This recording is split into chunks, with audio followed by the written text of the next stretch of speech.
This is Optimal Relationships Daily, episode 1025, 3 Ways to Set Clear Boundaries When You're Grieving, by Reid Peterson of GriefRefuge.com. Hello, everybody, and welcome back to another episode of ORD with me, your host and narrator, Greg Audino. I'm here with you 7 days a week to narrate and take questions about all things relationships, and we've been at it a while, as you can see from the fact that we recently crossed the threshold of 1,000 episodes. And we've had so many authors help to keep the show going as long as it has, but today we add another brand new one.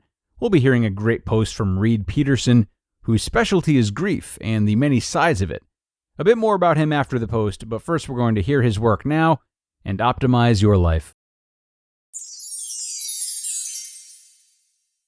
3 Ways to Set Clear Boundaries When You're Grieving, by Reid Peterson of GriefRefuge.com.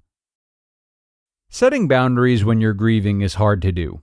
Your mind isn't working the way it normally does, which is very common, by the way, and life is so different now that doing something you normally would do in the past can feel quite overwhelming. But setting boundaries will keep you safe, especially when you're as vulnerable as you are. Use the suggestions that follow as some ways to set clear boundaries with others when you are grieving. State your needs. Again, your brain doesn't work like it normally does when you're grieving. So this suggestion isn't about figuring out what your needs are. That's very hard to do when you're grieving.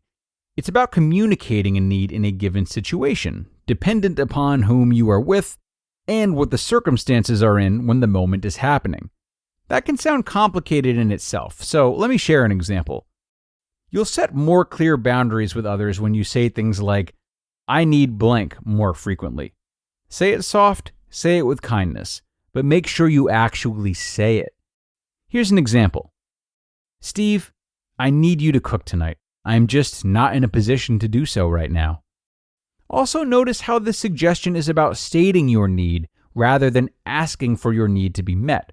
There's a big difference between the two. Asking can set yourself up for disappointment or even rejection. Asking requires more energy from you. More energy to clarify, more energy to plan. And that's energy you don't really have when you're grieving. Instead of asking, state your needs. I need to lie down. I need to get some fresh air. I need to take a breath. These are statements. They keep you empowered. They also set boundaries with others. Whoever you're saying this to can either honor or respect your need or not. Remember that you're in a delicate situation. You're vulnerable and need support from others. One of the best ways to get that support is to state what you need in the moment. Say yes when a yes and no when a no.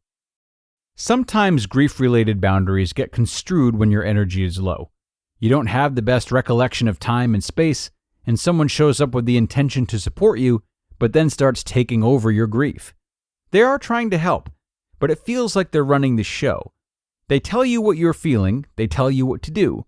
They put you in situations where you don't know what's best for you or you don't know what to do, but you find yourself saying things like, "sure" or "okay," only because it's easier and less exhausting than really thinking things through and discerning what is authentic, true, and of the most help. Hindsight can be 20/20, but if years from now you were to look back and evaluate what was happening at the time, what you would most likely find is that in a very unfamiliar way, you were caught up in a situation of people-pleasing. You were putting someone else's needs before yours, most likely to avoid conflict, conserve energy, or to keep the person around because you might feel lonely otherwise. In essence, that yes isn't really a yes. It's more of a yes because. It's convenient, it's easier, and it preserves energy. Energy that you need because grief is so exhausting. Setting a clear boundary by saying yes to something only when it is an absolute yes will help. It will keep your grief yours and help keep your larger grief journey more authentic and true. So say yes only when it feels like an absolute yes. On the flip side, it's sometimes hard to say no because you might think it will be hurtful to others. You may end up feeling guilty if you say no. However, you need to stay safe, and you need to honor your grief. Say no when you know you really don't want to do something. Trust that your boundary is there to help you heal. Trust that saying no is the best thing to say in order to care for yourself. More time alone and privacy. Lately, I've been hearing a lot of people share parts of their grief story, in which they are spending a lot of their time holding space for others. Their self-care, privacy, and time alone are being limited or even cut off. They're not getting enough time to be alone and have the much-needed privacy. Sadly, this creates more pain and contributes to feeling more alone. Rejecting the need for privacy or time alone pulls you down a rabbit hole of isolation and loneliness. It's ironic because, logically, it doesn't make sense. How could more privacy and time alone ease loneliness? But this is grief. It doesn't work logically or even chronologically. More time alone and more privacy does actually ease loneliness, as long as your grief is honored for what it is, isn't judged, and you do things to self-nurture, care for, and love yourself. Many people have told me that they feel guilt when they spend more time alone. They feel selfish and sometimes unthoughtful or irresponsible. I have to be honest here and share that I also struggle with similar guilt-related feelings like these. I know I need to spend a lot of time alone. I often feel guilty for not giving my family enough attention. But the self-judgments have to be countered with self-compassion. Sometimes the self-judgments have to be met with confrontation. Wait, this doesn't have to be true, is something you could tell yourself. Or, hey, this is just an old story playing out here, is another good one. You can even use my personal favorite. My dog would never judge me like that, so I'm not going to either. Please acknowledge that the time alone and the privacy you need is to help you heal. It's to help you honor a sacred space within yourself. This is space that no one else will fully understand. This is a sacred space that no one will ever know exactly how it feels. This is a sacred space that needs to be tended to and nurtured only by you. This is why having privacy and time alone is so important. The sacred space is necessary for your grieving process. There are many more ways to set clear boundaries when you're grieving, but I hope these 3 ways give you a good starting point. I'll be sure to share more in future articles. Setting boundaries in grief is very important. It keeps you safe in times that you're vulnerable and in pain. Try any of these ways to help you feel the sacred space your grief needs to feel healing. But please be kind to yourself as you try these out. It may take a few times before you notice drastic change. It's important to have self-compassion throughout the process. You just listened to the post titled, 3 Ways to Set Clear Boundaries When You're Grieving, by Reid Peterson of GriefRefuge.com.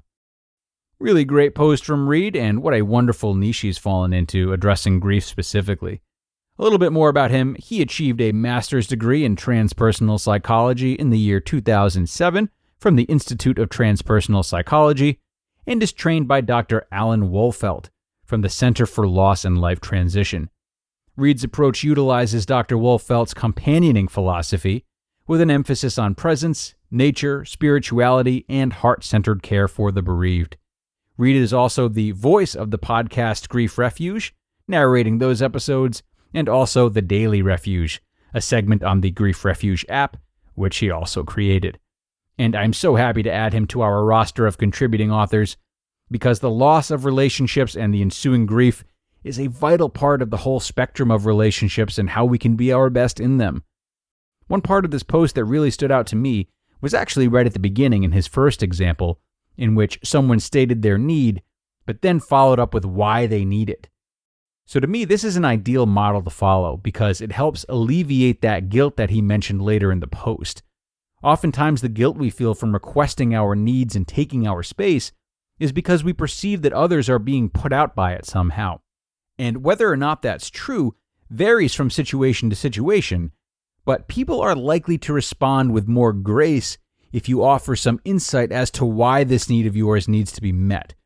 Verbalizing this also helps you to remind yourself that you are indeed struggling, not just asking for favors.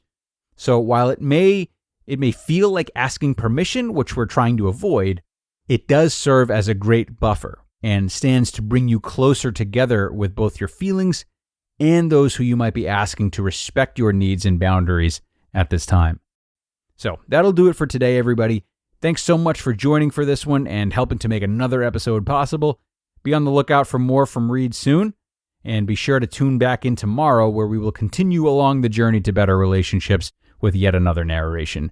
Hope to see you there, where your optimal life awaits.